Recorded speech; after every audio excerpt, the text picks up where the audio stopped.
Sebelum menonton atau menyimak cerita ini, jangan lupa subscribe agar tidak ketinggalan cerita-cerita menarik lainnya. Semoga admin dan yang menonton mendapatkan rezeki yang banyak, tak terhingga. Bule Prancis bikin heboh saat lihat TNI. Malaysia berusaha curi perhatian, tapi gagal total di depan dunia. Sebelum kita masuk ke kisah yang luar biasa ini, aku doakan rezeki yang melimpah-limpah buat kamu yang sudah like dan subscribe.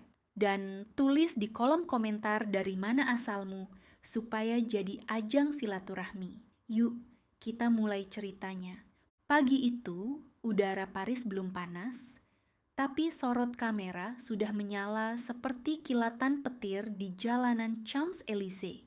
Wartawan dari berbagai negara berdiri berjejer berebut posisi terbaik. Di antara keramaian elite mode, Lena Dubois melangkah santai dengan gaun putih panjang dan kacamata hitam yang memantulkan sinar mentari. Ia tidak bicara, hanya tersenyum, memberi lambaian tangan yang menggoda juru kamera dan penonton yang menantinya lewat layar kaca. Semua tahu kehadiran Lena bukan soal parade, melainkan penampilan. Ia datang bukan untuk melihat, tapi untuk dilihat. Lena dikenal sebagai Ratu Paris modern, aktris peraih penghargaan, wajah utama rumah mode internasional, dan langganan halaman depan majalah gaya hidup. Bagi Lena, Parade Bastille Day bukan lagi acara nasional, ini panggung. Ia tahu akan duduk di barisan VIP bersama duta besar, bangsawan, dan politisi. Tapi itu semua tak menggetarkan hatinya. Baginya, ini hanyalah satu dari ratusan momen publikasi yang ia kuasai. Ia mengangguk ke arah kamera lalu duduk di kursi merah bludru yang sudah disiapkan dengan namanya tertera di atas kartu undangan. Di sekeliling Lena, suasana begitu semarak. Para selebriti lain berdatangan membawa gaya dan gengsi masing-masing. Lena hanya menoleh sekilas. Ia merasa di atas mereka semua. Wajahnya datar tak tergugah oleh musik marching band yang mulai terdengar samar dari kejauhan. Seorang reporter mendekat bertanya basa-basi tentang gaunnya hari ini. Lena menjawab dengan ringan, "Gaun ini hanya kain. Yang penting siapa yang memakainya." Ucapan itu langsung dicatat wartawan, dikutip media sosial, dan menjadi pembuka di portal berita pagi. Tapi di balik semua lampu sorot itu, Lena sebenarnya bosan. Ia duduk sambil membuka ponsel, mengecek pesan dari manajernya. Tak ada yang penting, parade belum dimulai sepenuhnya. Hanya barisan tamu negara yang lalu lalang. Baginya semua sama saja. Barisan bendera, pasukan berseragam, dan musik keras yang setiap tahun terdengar tanpa variasi. Tak ada yang baru, gumamnya pelan. Ia bahkan sempat menutup mata, membiarkan angin musim panas menyentuh pipinya yang dingin oleh make up mahal. Sorak-sorai, dari sisi jalan menggema membuat Lena membuka mata. Ia melihat barisan militer dari negara tetangga Eropa melintas dengan langkah tegas. Tapi lagi-lagi, tak ada yang membuatnya terkesan. Kostum yang sama, langkah yang terlalu seragam, dan wajah-wajah tegang yang nyaris tanpa semangat. Ia menyandarkan punggung ke kursi, lalu mengambil kipas lipat dari tas kecilnya. Menghibur tapi tidak menggugah. Ujarnya lirih sambil mengipasi lehernya yang mulai gerah. Tiba-tiba, irama drum yang berbeda terdengar dari kejauhan. Lena menoleh karena suara itu tidak seperti yang lain. Tidak datar, tidak monoton, dan justru memicu getaran di dadanya. Ada yel-yel keras yang memecah udara pagi. Suara itu tidak hanya nyaring, tapi penuh tekad. Sorakan penonton makin ramai. Dan untuk pertama kalinya, Lena duduk tegak, matanya mulai memperhatikan serius.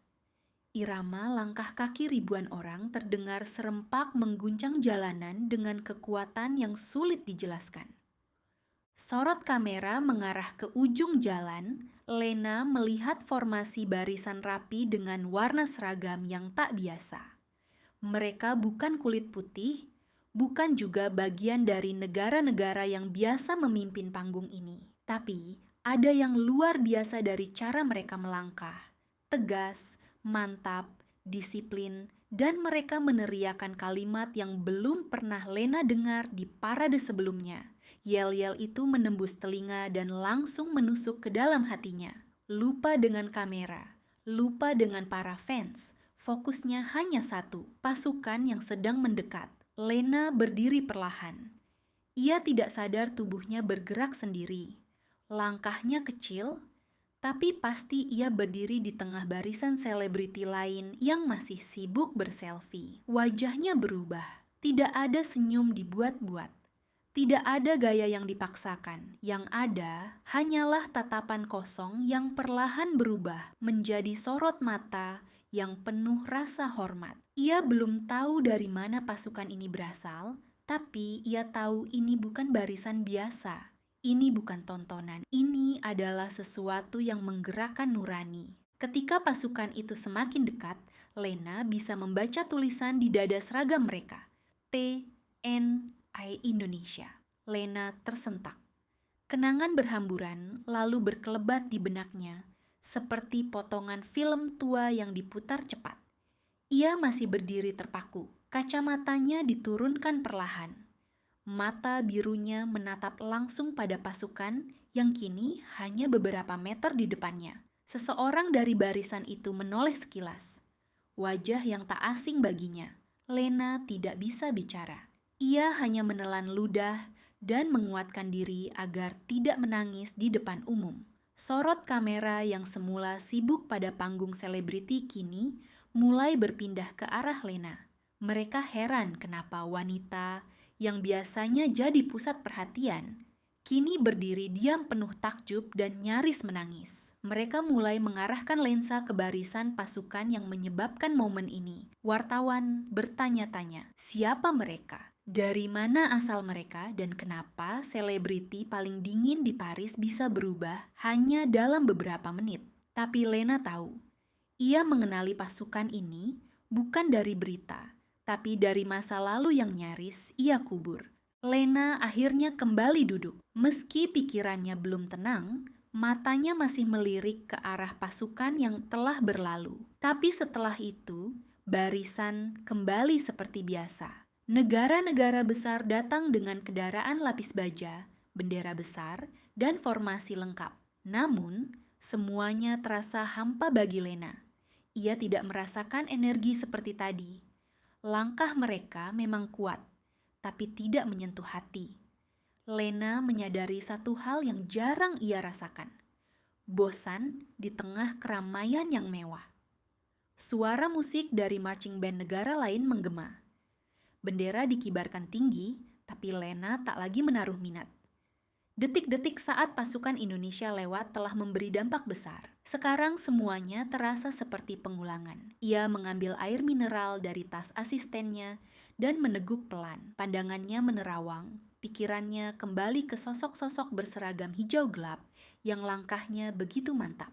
Semua itu seperti menarik sisi dirinya yang telah lama ia diamkan. Seorang petugas protokol mendekat dan memberi daftar nama-nama negara yang akan lewat selanjutnya. Lena hanya menerima dan meletakkannya di pangkuan tanpa membaca. Ia tidak lagi peduli siapa yang akan tampil. Tak ada satupun yang bisa menyaingi rasa yang muncul beberapa menit lalu. Selebriti di sebelahnya sibuk tertawa dan berfoto, melambaikan tangan menyapa penonton dari kejauhan, seolah acara ini hanya festival biasa. Tapi Lena tidak tersenyum. Dadanya masih sesak oleh sesuatu yang belum bisa ia jelaskan.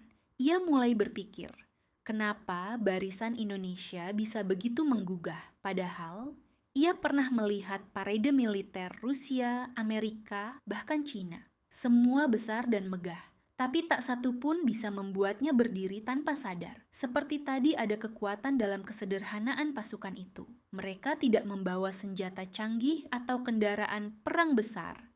Tapi mereka membawa keyakinan yang terasa. Keyakinan bahwa mereka hadir bukan hanya untuk tampil, tapi untuk membuktikan diri. Lena membuka ponselnya. Ia mencoba mencari berita tentang pasukan TNI yang tampil di Bastille Day tahun ini. Belum banyak artikel yang muncul, tapi beberapa media lokal mulai menulis singkat tentang kontingen Indonesia. Ia melihat foto barisan mereka dari sudut kamera jauh. Meski hanya gambar, Lena kembali merinding. Di layar, pasukan itu tetap terlihat rapi, gagah, dan punya aura yang berbeda.